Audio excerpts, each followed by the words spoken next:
Hello welcome back to Isha's kitchen. ഇന്ന് ഞാൻ വന്നിട്ടുള്ളത് ക്രിസ്മസിൻ്റെ അന്ന് നമുക്ക് കിട്ടിയിട്ടുള്ള കുറച്ച് ഓർഡേഴ്സിൻ്റെ വീഡിയോസുമായിട്ടാണ്. പോസ്റ്റ് ചെയ്യാൻ കുറച്ച് ലേറ്റ് ആയിട്ടുണ്ട്. എഡിറ്റ് ചെയ്യാനുള്ള മടി കാരണം ലേറ്റ് ആയതാണ് കേട്ടോ. അപ്പോൾ സോറി. അപ്പോൾ നമുക്ക് വേഗം തന്നെ വീഡിയോയിലേക്ക് പോകാം. അപ്പോൾ നമുക്ക് അന്ന് ചെയ്തെടുക്കാനുള്ളത് 10 വാനില കേക്കും അതുപോലെ ഒരു വാനില വെൽവെറ്റും ആണ് കേട്ടോ നമുക്ക് ചെയ്തെടുക്കാനുള്ളത്. അപ്പോൾ ഞാൻ 2 kg വെച്ചിട്ട് അങ്ങനെ ചെയ്തെടുക്കാമെന്നാണ് വിചാരിക്കുന്നത്. എൻ്റെ കയ്യിലിപ്പോൾ 1/2 kgൻ്റെ 4 ടിന്നാണുള്ളത്. അപ്പോൾ 4 ടിന്നിലേക്ക് 2 kg വെച്ചിട്ട് 2 kgൻ്റെ ബാറ്റർ സെറ്റാക്കിയിട്ട് അങ്ങനെ ചെയ്യാമെന്നാണ് കേട്ടോ വിചാരിക്കുന്നത്. അപ്പോൾ 2 കപ്പ് മൈദയും അതിലേക്കുള്ള ഇൻഗ്രീഡിയൻസ് ഒക്കെ എടുത്തിട്ട് പിന്നെ ഞാൻ ഡ്രൈ ഇൻഗ്രീഡിയൻസ് റെഡിയാക്കി വെച്ചിട്ടുണ്ട്. അതുപോലെ 6 മുട്ടയാണ് കേട്ടോ എടുത്തിട്ടുള്ളത്. 2 kgയിലേക്ക് 6 മുട്ട എടുത്തിട്ട് ബാറ്റർ റെഡി ആയിട്ടുണ്ട്. ഇനി ഫ്ലോർ കുറേശ്ശെ ആയിട്ട് ചേർത്ത് കൊടുത്തിട്ട് പിന്നെ ഇടയിലായിട്ട് ഞാൻ പാലും കൂടെ ചേർത്ത് കൊടുക്കുന്നുണ്ട് കേട്ടോ. സ്റ്റാൻഡ് മിക്സർ വെച്ചിട്ട് തന്നെയാണ് മിക്സ് ചെയ്തെടുക്കുന്നത്. അപ്പോൾ നമ്മുടെ ബാറ്റർ ഇപ്പോൾ റെഡി ആയിട്ടുണ്ട്. പിന്നെ വാനില കേക്ക് ചെയ്യുന്ന വീഡിയോ ഒരുപാട് തവണ ചെയ്തിട്ടുണ്ട്. അതുകൊണ്ടാണ് കേട്ടോ ഡീറ്റെയിൽ ആയിട്ട് കാണിക്കാത്തത്. അപ്പോൾ ആർക്കെങ്കിലും റെസിപ്പി വേണമെന്നുണ്ടെങ്കിൽ നമ്മുടെ ചാനലിലുണ്ട്, ഒന്ന് പോയിട്ട് കണ്ടു നോക്കുക കേട്ടോ. അപ്പോൾ ഇതാ നമ്മുടെ ബാറ്റർ ഇപ്പോൾ റെഡി ആയിട്ടുണ്ട്. ഇനി നമുക്കത് 4 ടിന്നിലേക്കും കൂടെ ഒഴിച്ചിട്ട് ബേക്ക് ചെയ്യാനായിട്ട് വെക്കാം. ഒഴിക്കുന്ന സമയത്ത് 1/2 kgൻ്റെ ബാറ്റർ ഒഴിച്ച് കഴിഞ്ഞാൽ എത്രത്തോളം ഉണ്ടാവും എന്നുള്ളത് നമുക്ക് ഏകദേശം ഒരു ഐഡിയ ഉണ്ടല്ലോ. അതിനനുസരിച്ച് ഒഴിച്ചാൽ മതി കേട്ടോ. അപ്പോൾ ഞാനിതാ ബേക്ക് ചെയ്യാനായിട്ട് വെച്ചിട്ടുണ്ട്. അതുപോലെ ഞാൻ എല്ലാ കേക്കും ഇപ്പോൾ ബേക്കാക്കി എടുത്തിട്ടുണ്ട് കേട്ടോ. 10 വാനില കേക്കും 1/2 kg വെയിറ്റ് വരുന്ന വാനില കേക്കും അതുപോലെ 1 kgയിൽ വരുന്ന ഒരു വാനില വെൽവെറ്റുമാണ് നമുക്ക് ചെയ്യാനുള്ളത്. എല്ലാം ചെയ്തതിന് ശേഷം നല്ലപോലെ തണുത്തിട്ട് ഞാനിതുപോലൊരു വലിയ പാത്രത്തിലിട്ടിട്ട് അടച്ച് വെക്കുകയാണ് കേട്ടോ ചെയ്തത്. എന്നിട്ട് പിറ്റേ ദിവസമാണ് ബാക്കിയുള്ള പരിപാടികളൊക്കെ ചെയ്യുന്നത്.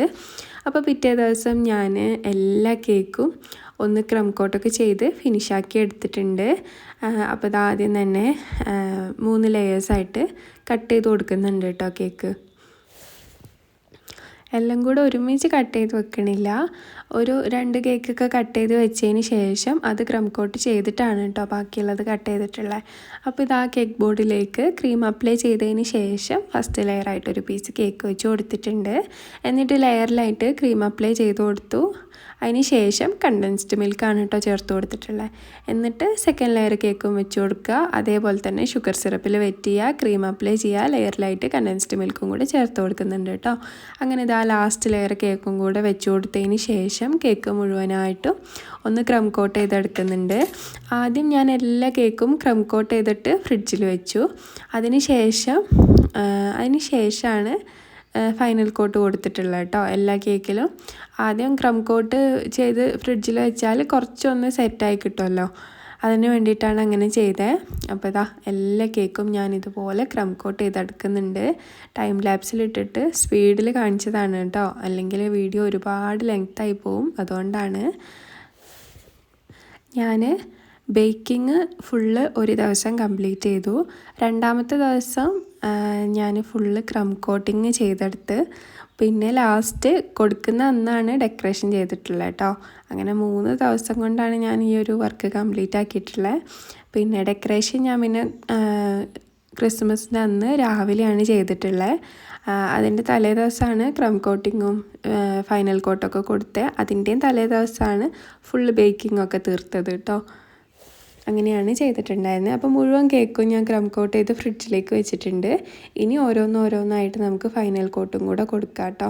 അപ്പോൾ മുകളിൽ ക്രീം അപ്ലൈ ചെയ്തിട്ട് എല്ലായിടത്തേക്കും ഒരേപോലെ ആക്കി കൊടുക്കുന്നുണ്ട്. അതുപോലെ തന്നെ സൈഡിലും ഒക്കെ ക്രീം കൊടുത്തിട്ട് കേക്ക് നല്ലപോലെ ഒന്ന് ഫിനിഷാക്കി എടുക്കുക. എന്നിട്ട് കേക്കിലിതാ ഞാൻ ഇതുപോലെ സ്ക്രേപ്പർ വെച്ചിട്ട് സൈഡിൽ ലൈൻസ് കൊടുക്കുന്നുണ്ട്. മുകളിലും അതുപോലെ തന്നെ നമ്മുടെ പാലറ്റ് നൈഫ് വെച്ചിട്ടുള്ള ലൈൻസും കൊടുക്കുന്നുണ്ട് കേട്ടോ. അതാകുമ്പോൾ ഒരുപാട് ഇങ്ങനെ ഫിനിഷാക്കി എടുക്കേണ്ട ആവശ്യമില്ലല്ലോ, അതുകൊണ്ടാണ്. അങ്ങനെ ഞാനത് ഫ്രിഡ്ജിലേക്ക് വെച്ച് കൊടുത്തിട്ടുണ്ട്. ഇനി എല്ലാ കേക്കും ഇതേപോലെ ഓരോന്നായിട്ട് പുറത്തേക്ക് എടുത്തതിന് ശേഷം നമുക്ക് ഫിനിഷാക്കി കൊടുക്കാം കേട്ടോ. ക്രം കോട്ട് ചെയ്ത് കുറച്ച് സമയം ഫ്രിഡ്ജിൽ വെച്ചാൽ ആ ക്രംസൊക്കെ ഒന്ന് സെറ്റാവും. അപ്പോൾ നമുക്ക് ഫൈനൽ കോട്ട് കൊടുക്കാൻ ഈസി ആയിരിക്കും കേട്ടോ. അതുകൊണ്ട് ക്രം കോട്ട് ചെയ്തൊരു 5-10 മിനിറ്റ് ഫ്രിഡ്ജിൽ വെക്കുന്നത് നല്ലതായിരിക്കും കേട്ടോ. അപ്പോൾ ഇതാ ഞാൻ മുഴുവൻ കേക്കും ഇതേപോലെ തന്നെ സെയിം ഡെക്കറേഷനാണ് കേട്ടോ എല്ലാ കേക്കിലും കൊടുക്കാൻ ഉദ്ദേശിക്കുന്നത്. അപ്പോൾ ഇതാ മുഴുവൻ കേക്കും ഞാൻ ഫൈനൽ കോട്ട് കൊടുത്തിട്ട് ഇതേപോലെ ഫ്രിഡ്ജിൽ വെച്ചിട്ടുണ്ട്. ഇനി പിറ്റേ ദിവസമാണ് കേട്ടോ ഞാൻ ഡെക്കറേഷനൊക്കെ ചെയ്തെടുക്കുന്നത്. പിന്നെ വാനില വെൽവെറ്റ് ചെയ്യുന്നതിൻ്റെ വീഡിയോ എനിക്കിതിൽ ഉൾപ്പെടുത്താനായിട്ട് പറ്റിയിട്ടില്ല. ആ ഒരു സമയത്ത് എൻ്റെ ക്യാമറ ഓഫായി പോയിട്ടുണ്ടായിരുന്നു, അതുകൊണ്ടാണ്. ഇനി എല്ലാ കേക്കും പുറത്തെടുത്തതിന് ശേഷം നമുക്ക് കേക്കൊന്ന് ഡെക്കറേറ്റ് ചെയ്തെടുക്കണം. ഗ്രീനും റെഡും കളർ ഉപയോഗിച്ചിട്ട് ഡെക്കറേറ്റ് ചെയ്യാമെന്നാണ് കേട്ടോ വിചാരിക്കണേ. അപ്പോൾ ആദ്യം ഗ്രീൻ കളർ വെച്ചിട്ട് റോസറ്റ നോസിലാണ് കേട്ടോ എടുത്തിട്ടുള്ളത്. അത് വെച്ചിട്ട് ആദ്യം ഞാൻ ഇതേപോലെ അങ്ങോട്ടും ഇങ്ങോട്ടുമുള്ള ഒരു ഡിസൈനാണ് കൊടുത്തത്. പിന്നെ ഞാൻ വിചാരിച്ചു റോസറ്റ് വരച്ച് കൊടുക്കാമെന്ന്. അപ്പോൾ ബാക്കിയുള്ള കേക്കിൽ മുഴുവനായിട്ടും ഞാനിതുപോലെ റോസ് ഫ്ലവേഴ്സാണ് കേട്ടോ വരച്ച് കൊടുത്തിട്ടുള്ളത്. അപ്പോൾ എല്ലാ കേക്കിലും സെയിം ഡെക്കറേഷൻ തന്നെയാണ് കൊടുക്കണേ. അപ്പോൾ എല്ലാ കേക്കിലും നമുക്ക് അതുപോലെ തന്നെ ചെയ്തെടുക്കാം കേട്ടോ. കേക്കിൽ റെഡും ഗ്രീനും കളർ കോമ്പിനേഷൻ വരുമ്പോൾ തന്നെ ക്രിസ്മസിൻ്റെ ഒരു ലുക്ക് കിട്ടും കേട്ടോ. നല്ല ഭംഗിയായിരിക്കും കേക്ക് കാണാനായിട്ട്. ഇനി ഞാൻ റെഡ് കളർ വെച്ചിട്ട് വേറൊരു നോസിലാണ് കേട്ടോ എടുത്തിട്ടുള്ളത്. അത് വെച്ചിട്ട് ഇതേപോലെ നമ്മൾ നേരത്തെ കൊടുത്ത റോസ് ഫ്ലവേഴ്സിൻ്റെ ഇടയിൽ കൂടെ അവിടെ എവിടെയായിട്ട് ഇതുപോലെ കുത്തി കൊടുക്കുന്ന ഈ ഒരു ഡിസൈനും കൂടെ കൊടുക്കുന്നുണ്ട് കേട്ടോ. എല്ലാ കേക്കിലും നമുക്ക് അതുപോലെ തന്നെ ചെയ്തെടുക്കാം. ഇപ്പം തന്നെ ആ ഒരു ക്രിസ്മസിൻ്റെ ഒരു ലുക്ക് കിട്ടിയില്ലേ കേക്കിന്. ഗ്രീനും റെഡും കൂടെ വരുമ്പോൾ തന്നെ ആ ഒരു ലുക്ക് കിട്ടും കേട്ടോ. ഇനി എല്ലാ കേക്കിലും സെയിം ഡെക്കറേഷൻ തന്നെ കൊടുക്കാം കേട്ടോ. എല്ലാ കേക്കും നമ്മളതുപോലെ ഡെക്കറേറ്റ് ചെയ്തെടുത്തിട്ടുണ്ട്. ഇനി നടുക്കിലായിട്ട് മേരി ക്രിസ്മസിൻ്റെ ഒരു ടോപ്പറും കൂടെ വെച്ച് കൊടുക്കുന്നുണ്ട്. അതിൻ്റെ കാല് പൊട്ടിച്ചു കൊടുത്തതിന് ശേഷം കേക്കിലേക്ക് കിടത്തി വെച്ച് കൊടുക്കാനാണ് കേട്ടോ ചെയ്തിട്ടുള്ളത്. ഇനി അവിടെ ഇവിടെയായിട്ട് വൈറ്റ് കളർ ഷുഗർ ബോൾസും കൂടെ ഇട്ട് കൊടുക്കുന്നുണ്ട് കേട്ടോ. അപ്പോൾ ഇത്രയേ ഉള്ളൂ നമ്മുടെ 10 വാനില കേക്കും 1 kg വെയിറ്റ് വരുന്ന വാനില വെൽവെറ്റും ഇപ്പോൾ റെഡി ആയിട്ടുണ്ട്. നല്ല ഭംഗിയാണ് കേട്ടോ എല്ലാ കേക്കും കൂടി ഇങ്ങനെ ഒരുമിച്ച് വെച്ചിട്ട് കാണാനായിട്ട്. അപ്പോൾ ഇത്രയേ ഉള്ളൂ നമ്മുടെ ഇന്നത്തെ വീഡിയോ. എല്ലാവർക്കും ഇഷ്ടപ്പെട്ടിട്ടുണ്ടാവുമെന്ന് വിചാരിക്കുന്നു.